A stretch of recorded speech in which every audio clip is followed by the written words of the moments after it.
Bonjour et bienvenue sur la chaîne.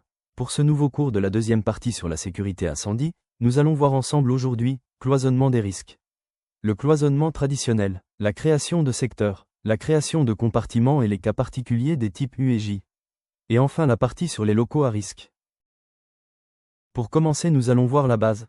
Pour maintenir l'incendie dans les locaux où le feu a pris naissance ou limiter sa progression, et afin de permettre l'évacuation ou la mise à l'abri des personnes et favoriser l'extinction, 3 modes de distribution intérieure sont possibles, par le cloisonnement traditionnel, par la création de secteurs, par la création de compartiments, et 2 cas particuliers pour les types U et J. Pour le cloisonnement traditionnel, voici la règle.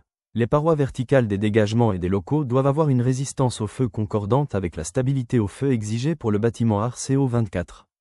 Les circulations horizontales de grande longueur doivent être recoupées tous les 25 à 30 mètres par des parois et des blocs porte PF 1/2H. Nous retrouvons en grande majorité cette distribution dans les établissements recevant du public.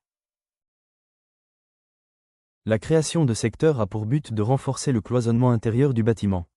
Chaque niveau est divisé en autant de secteurs qu'il y a d'escaliers.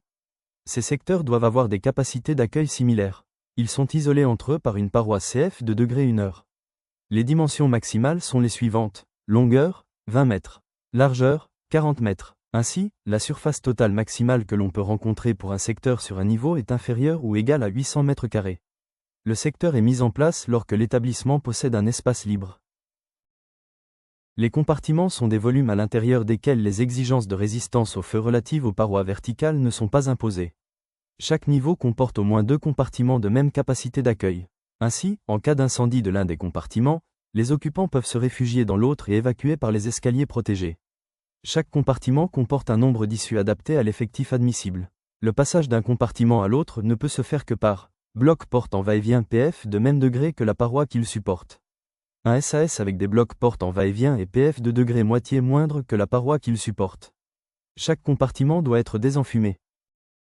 Ce sont des cas particuliers du fait de l'incapacité d'une partie du public reçu à pouvoir évacuer rapidement.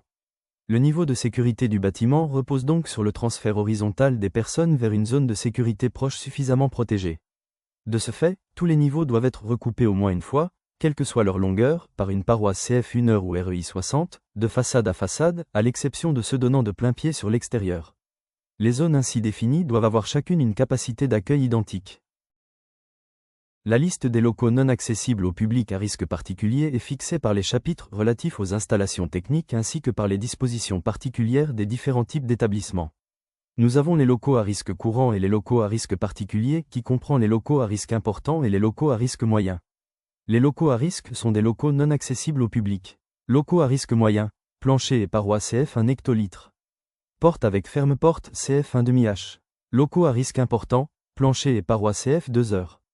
Porte avec ferme porte CF 1 heure.